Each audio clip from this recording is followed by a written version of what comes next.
देखो चैप्टर आपके पास sequence and series, ठीक है।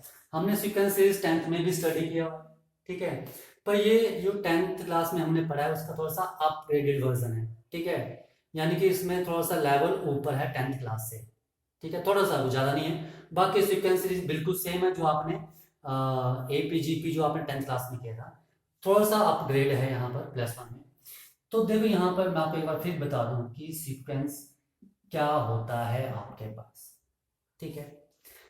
Number written in definite order, ठीक है। Number written in definite order, ठीक है।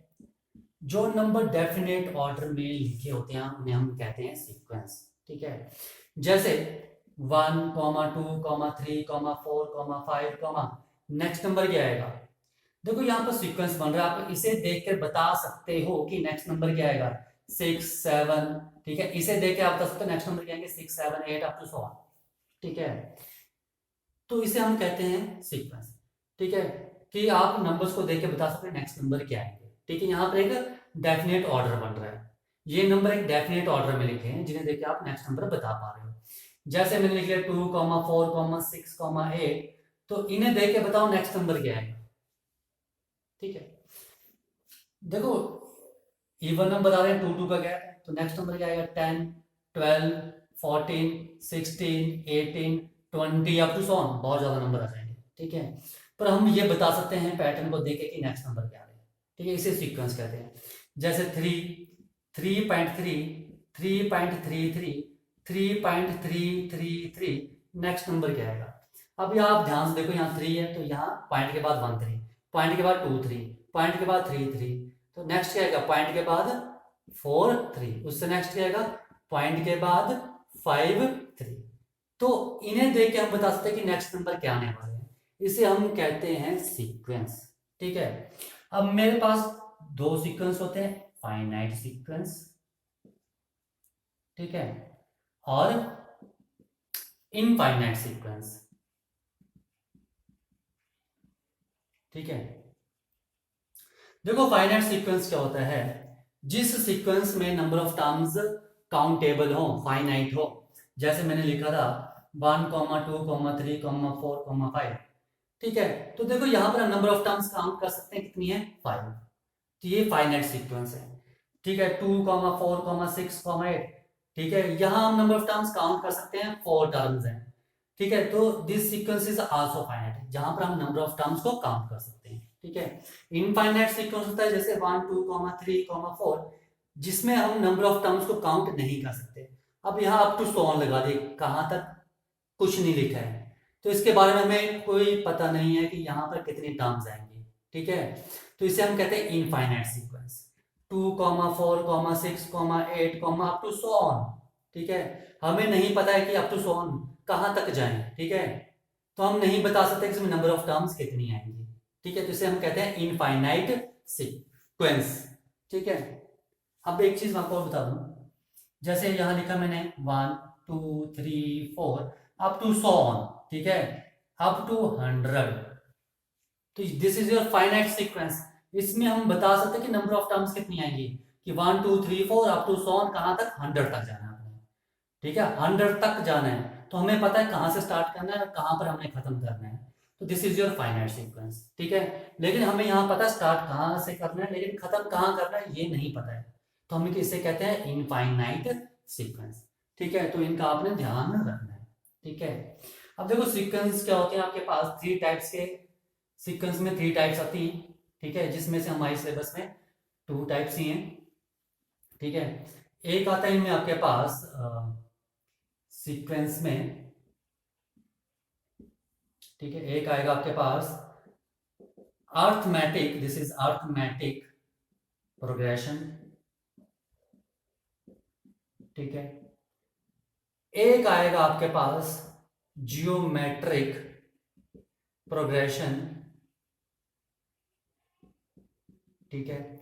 और एक आएगा आपके पास हार्मोनिक प्रोग्रेशन, ठीक है। लेकिन आपके सिलेबस में ये अर्थमेटिक जो है इसे हम ए भी बोलते हैं, ज्योमेट्रिक प्रोग्रेशन को हम जीपी बोलते हैं, हार्मोनिक प्रोग्रेशन को हम एचपी बोलते हैं। लेकिन आपके सिलेबस में ये दो ही हैं, arithmetic progression and geometric progression. ठीक है, इसके बारे में हम आगे पढ़ेंगे। ठीक है, 7.2 इस पर बेस्ड है, 7.3 इस पर बेस्ड है। ठीक है, तो अभी हम 7.1 की इंट्रोडक्शन कर रहे हैं। ठीक है, तो इसके बारे में आपको आगे बताऊंगा। ठीक है, ओके, आ जाओ। नेक्स्ट मैं आपको बता दूं कि सीक्वेंस तो हमने कर लिया कि सीरीज क्या होती है। Now what is series. ठीक है, देखो जब आपके पास सीक्वेंस को, ठीक है, प्लस माइनस साइन से कनेक्ट किया जाता है उसे हम सीरीज कहते हैं। जैसे आपके पास A1, A2, A3, A4, up to sworn कहां तक AN, यहां तक नंबर ऑफ टर्म्स आपके पास दी हुई हैं। ठीक है, ये आपके पास क्या है, अभी सीक्वेंस है। ठीक है, मैं सीक्वेंस ले रहा हूं। जब इस सीक्वेंस को आप कनेक्ट कर देते हो प्लस माइनस साइन से, प्लस या माइनस जो भी है, ठीक है, plus up to so on plus AN, तो ये आपके पास सीरीज बन जाती है। क्या बन जाती है, ये सीरीज। ठीक है, इसे हम क्या लिख सकते हैं, सम को हम नोटेशन देते हैं समीशन। ठीक है, कहां से 1 से लेकर n तक ऐड करना है। ठीक है, सम a के k इज इक्वल टू 1 से लेके n, k 1 से लेके n। ठीक है, जब k की वैल्यू 1 होगी तो क्या आएगा A1, समीशन का मतलब ऐड। जब k की वैल्यू 2 होगी तो क्या आएगा A2, समीशन का मतलब ऐड। जब k की वैल्यू 3 होगी तो क्या आएगा A3, समीशन का मतलब ऐड कहां तक। ठीक है, जब a की वैल्यू n आएगी, k की वैल्यू n आएगी तो क्या आएगा A। तो ये चीज तो बन रही है, तो हम इसे कहते हैं सीरीज। जब सीक्वेंस को हम प्लस माइनस साइन से कनेक्ट करते हैं तो उस चीज को हम कहते हैं सीरीज। ठीक है, ये चीज आपने ध्यान रखनी, ये बेसिक्स है। ठीक है, आयो एक दो एग्जांपल बता दूंगा आपको। ठीक है, जिस पर एक्सरसाइज बेस्ड है। ठीक है, कुछ नहीं है, सिंपल सी चीज है। ठीक है, कोई ज्यादा वो नहीं है, आगे भी ये सिंपल चैप्टर है। देखो बोलते हैं क्वेश्चन आपके पास कि राइट, ठीक है, फर्स्ट थ्री टर्म्स, ठीक है, ऑफ द सीक्वेंस। ठीक है, आपके पास एक सीक्वेंस दिया है an is equal to 2n+5, an is equal to 2n+5। इसके आपने फर्स्ट थ्री टर्म्स लिखनी है, फर्स्ट थ्री टर्म्स। ठीक है, देखो फर्स्ट थ्री टर्म्स क्या होंगी, A1, A2 and A3। A1 is the first term, A2 is the second term, A3 is the third term. ठीक है, तो मैं क्या कर दूंगा यहाँ पर put n is equal to 1, तो क्या आ जाएगा A1 is equal to 2 into 1+5, तो कितना आ गया 7। Now A2 put n is equal to 2।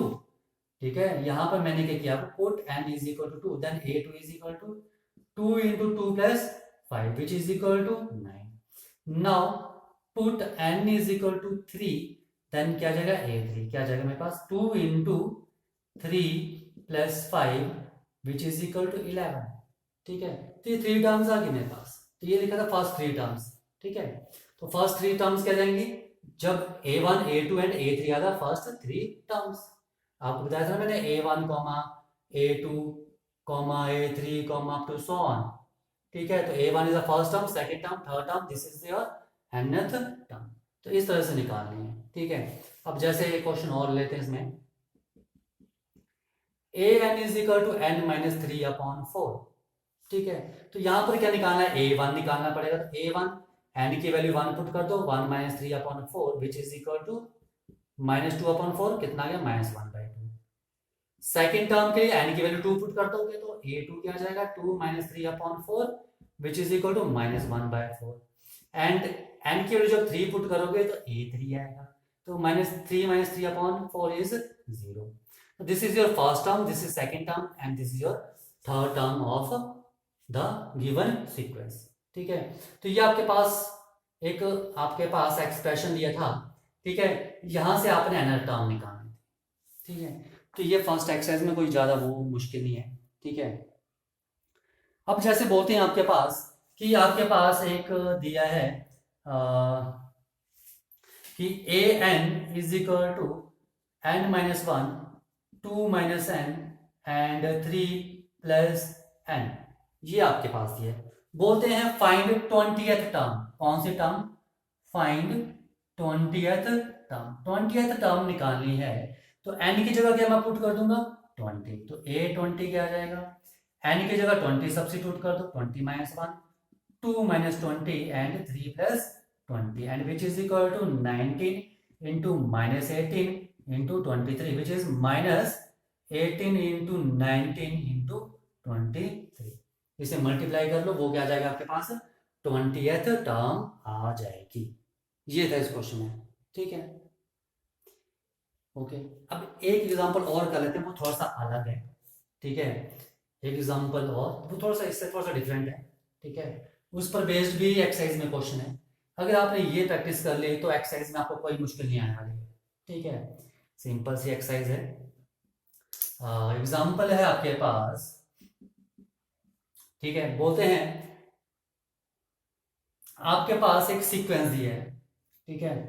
Late the sequence, ठीक है, defined by, let the sequence be defined by, एक सीक्वेंस दिया जिसे इन्होंने डिफाइन किया है, या डिफाइंड बाय या डिफाइंड एज, ठीक है। a1 is equal to 1 and an is equal to a, this is a n minus 1 plus 2, plus 2 ऊपर है, ठीक है। 4 n is greater than equal to 2, okay. बोलते हैं find first 5 terms, find first 5 terms. आपको first 5 terms निकालनी है, ठीक है। तो देखो इसमें हम क्या करेंगे, ठीक है। जो आपके पास दिया उसको लिख लो, पहले सीक्वेंस दिया है क्या आपके पास, a1 यानी कि फर्स्ट टर्म वैल्यू 1 दिया और an दिया है, an is equal to an minus 1 plus 2, और n की value greater than equal to 2, यानी कि n की वैल्यू क्या पुट करोगे 2 पुट करोगे, या 2 से बड़ी 3 4 5 6 7 8 9 अप टू 100 कोई भी वैल्यू पुट कर सकते हो, ठीक है। लेकिन आपने क्या निकालनी है, फर्स्ट 5 टर्म्स निकालनी है, ठीक है। देखो फर्स्ट 5 आपने टर्म्स निकालनी है इसमें, ठीक है। और इसमें सीरीज भी लिखनी है कि क्या सीरीज बनेगी, ओके। फर्स्ट टर्म आपके पास a1 दिया है, ठीक है। सेकंड टर्म में क्या आएगा a2, तो n में क्या पुट करूं कि a2 हो जाए, ठीक है। n की वैल्यू में 2 पुट कर दूं तो क्या जाएगा a2 is equal to a 2 minus 1 plus 2, तो क्या जाएगा second term is a1 plus 2 and what is a1, a1 is 1, तो 1 प्लस 2 इज इक्वल टू 3, तो a2 कितना आ गया 3। नाउ सेकंड टर्म आ चुकी, थर्ड टर्म के लिए मैं क्या पुट करूंगा, put n is equal to 3, then a3 is equal to a3 minus 1, कहां पुट कर रहा हूं, इसमें पुट कर रहा हूं n की जगह 3, तो a3 is equal to a3 minus 1 plus 2, तो a3 क्या जाएगा a2 plus 2। Now what is a2, a2 आपके पास 3 निकाला हुआ है प्लस 2, देन a3 कितना आ गया आपके पास 1, ठीक है। कुछ ज्यादा वो नहीं है। नेक्स्ट आपको निकालनी है फोर्थ टर्म, तो a4 निकालना पड़ेगा, उसके लिए मुझे n क्या पुट करना पड़ेगा 4, तो a4 क्या आ जाएगा यहाँ पर a4 माइनस 1 प्लस 2, यानी कि a3 plus 2। Now what is a3 is 5 plus 2 and a4 कितना आ गया आपके पास 7। नाउ फिफ्थ टर्म निकालनी है तो मुझे n की वैल्यू 5 पुट करनी पड़ेगी, तो a5 क्या आ जाएगा a4 प्लस 2, ठीक है। 5 माइनस 1 इज 4, ठीक है। तो a5 क्या आ गया आपके पास 7 plus 2 and a5 is equal to 9, ठीक है। तो ये मेरे पास फर्स्ट 5 टर्म्स आ जाएंगी, कौन सी 1 a2 इज 3, फर्स्ट 5 टर्म्स क्या जाएंगी 1 3 5 7 and 9, first term is 1, second term is 3, third term is 5, fourth term 7 and 9 fifth term is 9, ठीक है। अब आपको बोला है कि आपने इसकी सीरीज लिखनी, की क्या सीरीज बनेगी, तो सीरीज करने के लिए हम क्या कर देंगे, इसे ऐड कर देंगे 1 प्लस 3 प्लस 5 प्लस 7 प्लस 9, तो ये इसकी सीरीज बन जाएगी प्लस अप टू 100, ठीक है। आगे तो टर्म्स निकलेंगी, ठीक है। तो ये इसकी, ये जो आपके पास सीक्वेंस था इसकी सीरीज बन जाएगी, ठीक है। तो आपने ध्यान रखना आपके पास दिया क्या है और आपने ढंग से पुट करना है। ठीक है, फर्स्ट टर्म पूछी तो n1 पुट कर दो, सेकंड टर्म पूछी तो 2 पुट कर दो, थर्ड टर्म पूछी 3 पुट कर दो। बाकी यहाँ एक्सप्रेशन में कुछ भी दिया हो, ठीक है, कोई फर्क नहीं पड़ता है, वो इजीली सॉल्व हो जाएगा। इस बात का ध्यान रखना बस, n की वैल्यू 2 से छोटी पुट नहीं कर सकते हो, ठीक है। तो ये तो मेरे पास a1 ऑलरेडी दिया था, तो मैंने a2 से पुट करना शुरू किया था, ठीक है। तो इन चीज़ों का ध्यान रखना है आपने, ओके।